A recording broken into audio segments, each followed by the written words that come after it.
I'm very excited today for our next guest, Charles Wheelan. In fact, sometimes I think I invented this entire show just so I could do this segment, because as most of you know, my primary fix for all the dysfunction and all the polarization is to create a new third party. But I don't think you want to hear me expound on my views of why we need a third party and how to get there, et cetera. I think we need a really professional to step in here and give us his voice, and that's what Charles is going to do today. In introducing Charles, the theme for the day is distinguished. I don't think we've had anyone quite this distinguished on our show. I don't want to demean our other guests, but Charles has been a journalist. He's a college professor, which no matter what you think about your past college professors, they're eminent in their areas. They're distinguished. They're qualified. And they're usually all brilliant. He's the author of a New York Times best-selling book, Naked Economics, from about 10 years ago. So I think the word distinguished is a good way to introduce Charles Wheelan. But for today's purposes, again, we're going to talk about my favorite topic, which is third-party politics and how to create a third party.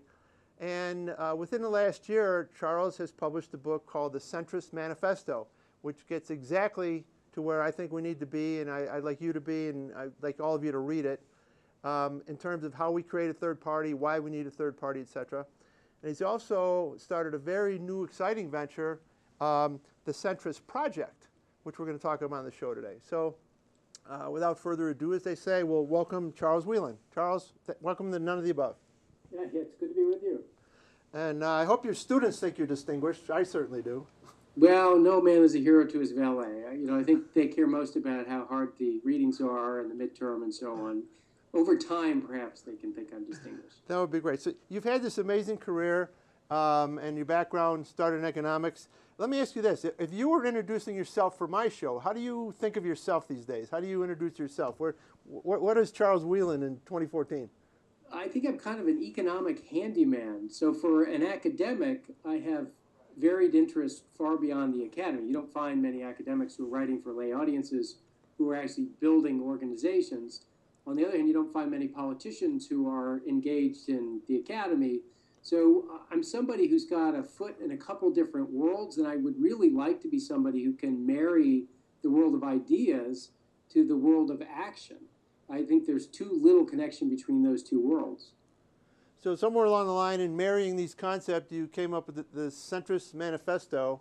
How did that come to be? Not how did you write it, but how did you start thinking about it? And what got you motivated? Well, I slowly gave up on every other alternative, including both of the traditional parties. My first job out of college was writing speeches for Jock McKernan. He was then governor of Maine. He's now more famous as Olympia Snow's husband. So Olympia Snow, senator from Maine. He was, like Olympia, a moderate Republican, kind of the old-fashioned New England Republican. So small government, but not anti-government. Not big into the social issues, government can be a positive force for change, and so on. That kind of Republican, as you well know, is slowly disappearing. So even though I would say my personal preferences still lie somewhere in that domain, there's not really a political option for me there, and certainly the Republican Party has moved in a fairly dramatic way. Later on, I drifted into the Democratic Party. Now, I don't think I changed. I think the party landscape changed. And when I lived in Chicago, I ran for Congress as what I would describe as a fiscally conservative Democrat. So I still cared about the same things that I did when I worked for Jock McKernan. He was an environmentalist. He cared a lot about education. But I was fiscally conservative. I still am concerned about the Democrats' view towards entitlement spending. I think they're too cozy with the teachers' unions and so on. But as I ran in the Democratic primary in 2009, I realized I could never get out of a Democratic primary. I was not friendly enough with the teachers' unions. I said things about entitlements that you can't say in a Democratic primary. So slowly it dawned on me that I was a man without a party, even as I thought that my views were perfectly consistent with the views of lots of other folks, including the millennials. I mean, the younger folks tend to look a lot like what I just described. So in some ways, it was a last option. If the two-party system isn't going to serve me and lots of other folks, maybe we need to reinvent it.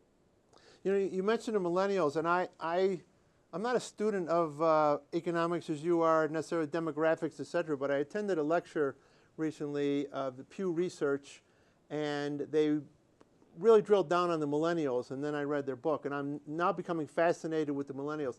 Do you see the millennials as a natural link to a third party based upon what you know about them? It depends. It depends in part on how engaged they get in the political process. The good news from the standpoint of third party is that by and large, the millennials' views don't track neatly with either existing party. And in fact, if you take two basic beliefs, both of which I write about in the Centrist Manifesto and I think would be at the heart of any centrist party, one would be fiscal responsibility. It's just downright irresponsible to borrow heavily and leave those debts to the next generation. But I would pair with that environmental responsibility, which is to say, I also think it's irresponsible to live better today physically, to pollute and enjoy a higher standard of living if we're passing the environmental bill on to the next generation. I think those things belong together because they're both about being responsible and stewards. Those two things do not fit neatly in either political party. The Democrats currently are not fiscally responsible. The Republicans aren't particularly either, but more historically they have been. At least they claim to be. Yeah, they claim to be, and I think there are a lot of people in the Republican Party for whom that is important, but the party hasn't acted that way.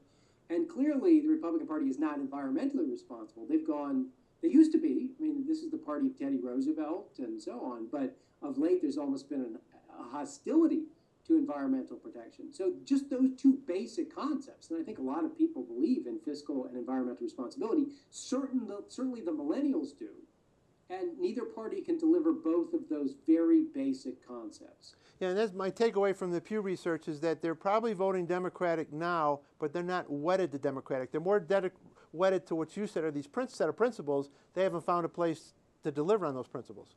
I think there are a lot of folks voting Democratic because they consider the Democrats to be less bad than the Republicans on social issues for the millennials and on environmental issues.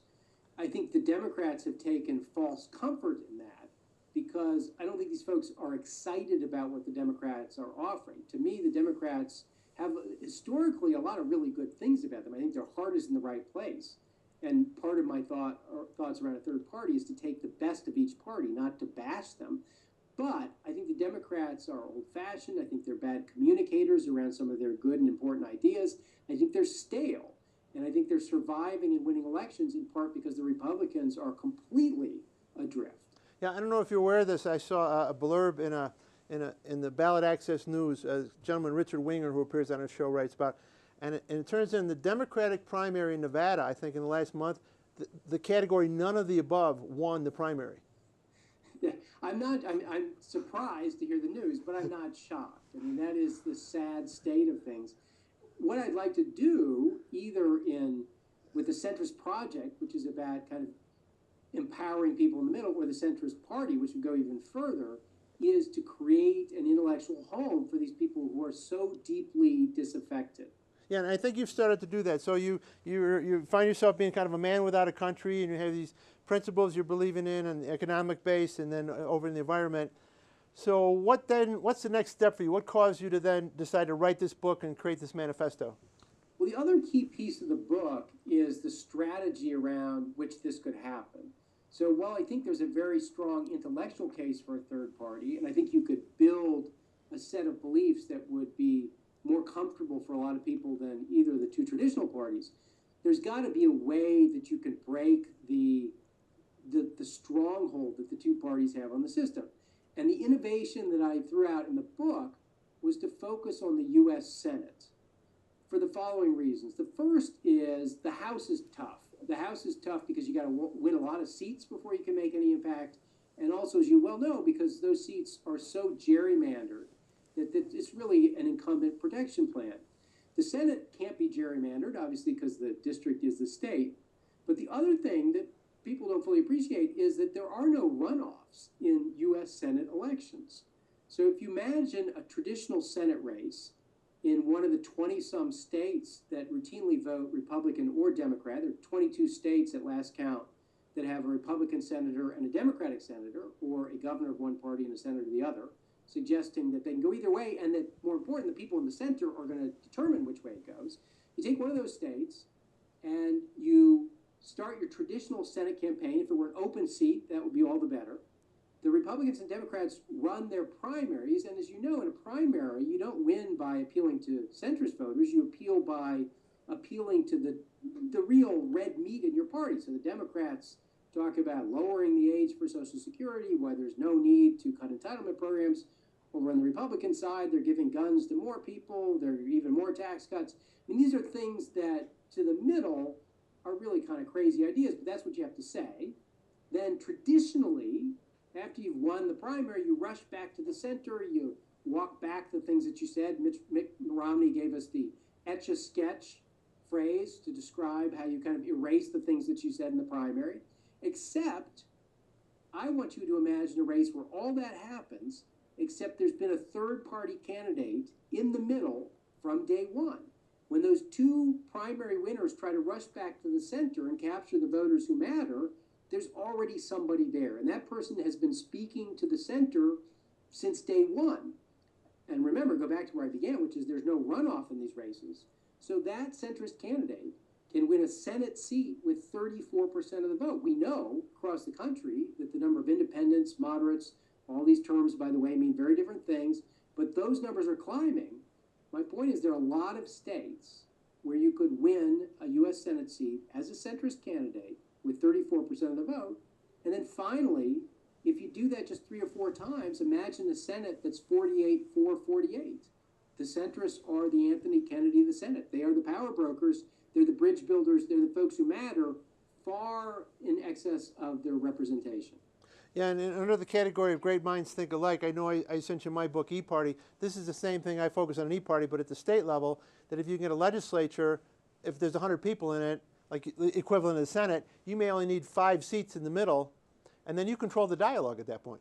Right, you control the dialogue in a number of ways. First, just from a raw political power standpoint, nobody does anything without your votes.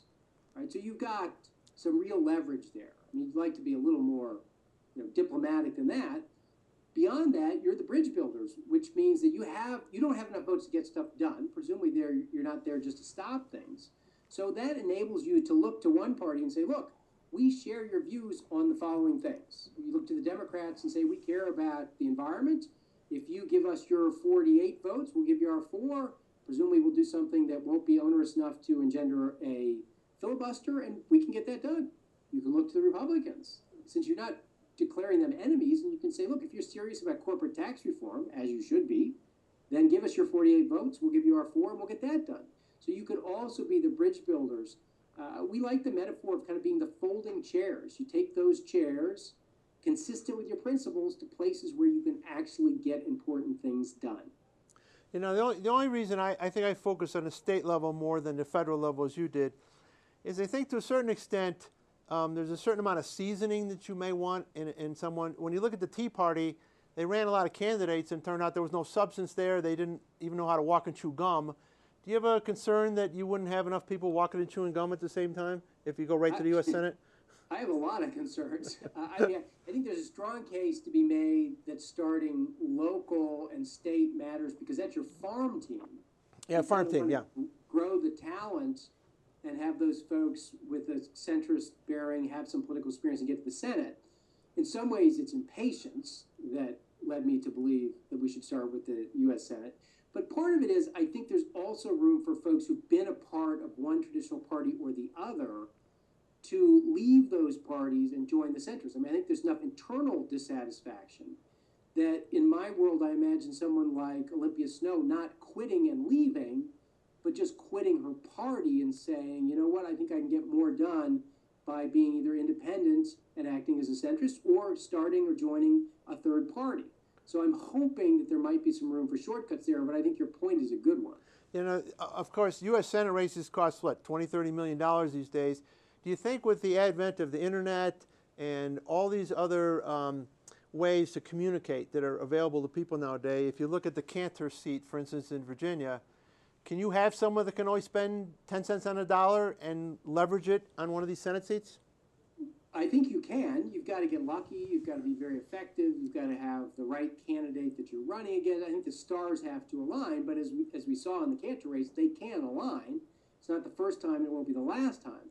I think part of what we're trying to do is to acknowledge that these races are expensive, but to overcome that barrier by trying to get centrists and moderate people in 50 states to pay attention to a handful of races that really matter. And that way you get a lot of leverage out of the middle. So in the 2014 cycle, we've identified 5 candidates, including 1 Republican and 1 Democrat, who we believe embody what we're trying to do with this centrist set of principles. And we're saying to members all across the country, look, if you care about this movement, focus on these key races, support these candidates, and that moves us towards the goal of having a centrist bloc in the Senate, even if they are not a big C centrist party. And I want to get to the centrist project, but before we leave the book, a couple quick questions. What's been the general reaction to the book? What kind of feedback are you getting? And what are people leveraging your book in ways that you're aware of?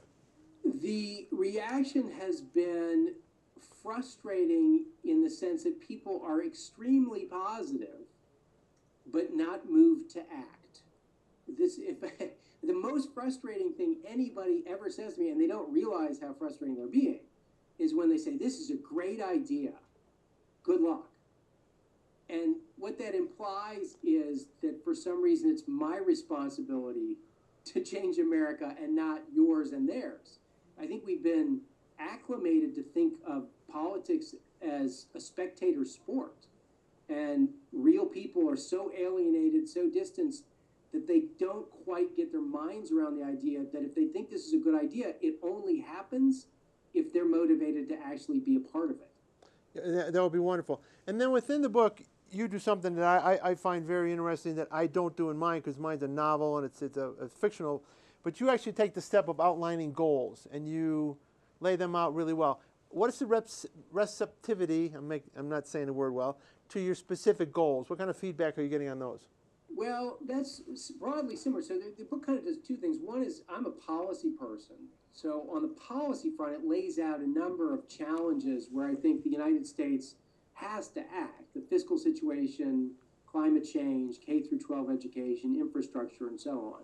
And more important, I think those are areas where there are still honest ideological differences, but I think a sane person would say that doing nothing is the very worst thing we could do, and doing nothing seems to be what we do over and over again.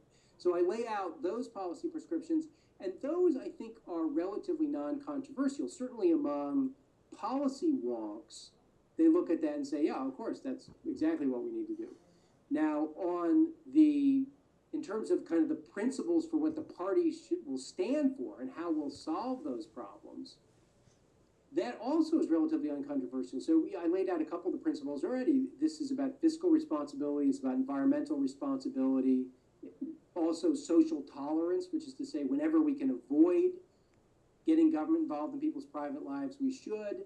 And it's about pragmatism. I mean, these are basic things most people can get their minds around. The last one is economic opportunity, really using government not necessarily to guarantee economic outcomes, but to guarantee that everybody's got a shot at a decent outcome.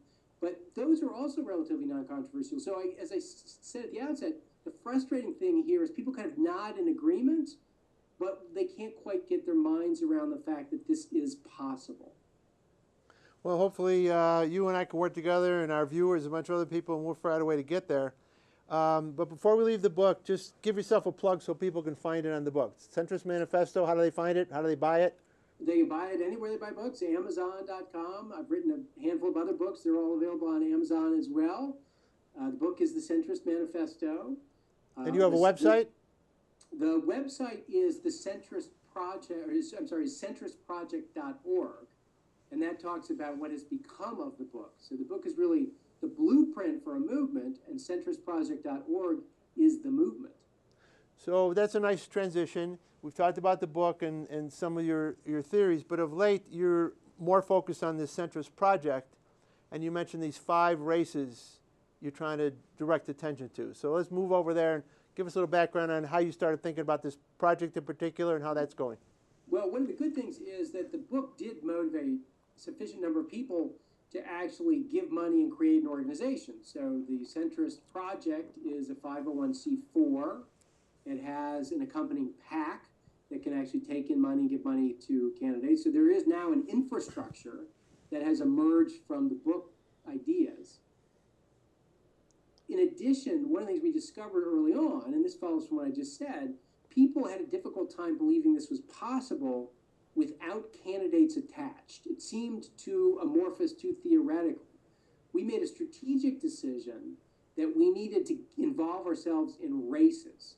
We had made a second strategic decision that while I still think a third party makes sense in the long run, in the shorter run, we should just do things that are consistent with that third centrist party. The centrist project is an attempt to do that. We are building a membership. People can go to centristproject.org and sign up. Then you'll be on the list and be involved in everything I'm describing.